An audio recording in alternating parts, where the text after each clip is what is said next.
मैं अपनों सपनों के साथ जीना चाहता था। हम बहुत मेहनत करते थे। मेरा नाम गणेश शर्मा, पिता का नाम सोमर शर्मा और माता का नाम शकुंतला देवी है। मेरा एक बहन और एक छोटा भाई है। बहन का नाम शीला और भाई का नाम सिकंदर शर्मा है। मेरे पिताजी एक राजमिस्त्री का काम करते हैं, माता गृहिणी है और बहन ग्रेजुएशन कर रही है। भाई 12वीं कक्षा में पढ़ रहा है। ये रहा मेरा फैमिली बैकग्राउंड। मेरे पिताजी का काम हमेशा नहीं चलता है। घर में बहुत ही ज़्यादा मुश्किल होता है। घर का बड़ा बेटा होने का मेरे ऊपर पूरा जिम्मेदारी आ जाती है और मेरी शिक्षा ग्रेजुएशन पूरा हो चुका था और मैं कंपटीशन का भी तैयारी कर रहा था। एक दिन ऐसा हुआ कि मेरे पिता काम करते वक्त गिर गए थे। घर का काम हो रहा था, बने मचान के ऊपर से गिरे थे, जिस कारण से बहुत गंभीर चोट लग जाती है। आनंद फानन में पिताजी को हॉस्पिटल पहुंचाया गया। हमको पता चलता है, मैं तुरंत वहां चला जाता हूं। हॉस्पिटल पहुंचने पर पता चलता कि मेरे पिताजी आईसीयू में भर्ती कराया गया है। मैं रोने लगा पापा की स्थिति देख के। अब कैसे पापा की स्थिति सही होगा, तरह तरह के सवाल मेरे मन में आने लगा। डॉक्टर ने बताया कि जब तक आईसीयू से बाहर नहीं आएंगे तब तक कुछ नहीं बोला जा सकता है।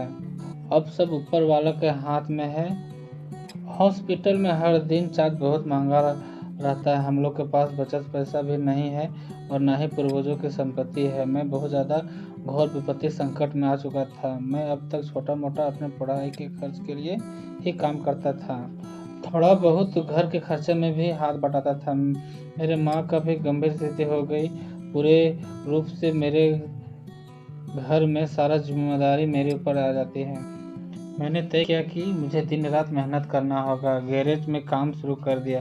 पापा के सुधार में कोई परिवर्तन नहीं हुआ। हॉस्पिटल में पैसे जमा करने को कह रहे थे। गणेश ने कर्ज लेकर पैसे दिए। मैं खुद के बारे में सोचना बंद कर दिया। अपने घर में खाने का सामान बचा नहीं था। किसी तरह से घर चल रहा था। पूरे 6 महीने हो गए, अभी तक कोई परिवर्तन नहीं आया। मेरी बहन घर की स्थिति को देखते हुए अपना पढ़ाई अच्छी तरह से कर रही थी। एक दिन वही हुआ जो मैं और मेरे परिवार वाले कभी नहीं सोचे होंगे। पापा की अचानक से ज़्यादा तबीयत बिगड़ जाती है। उस दरमियान पापा की मौत हो जाती है। गणेश का पूरा परिवार बहुत ज़्यादा रोने लगे।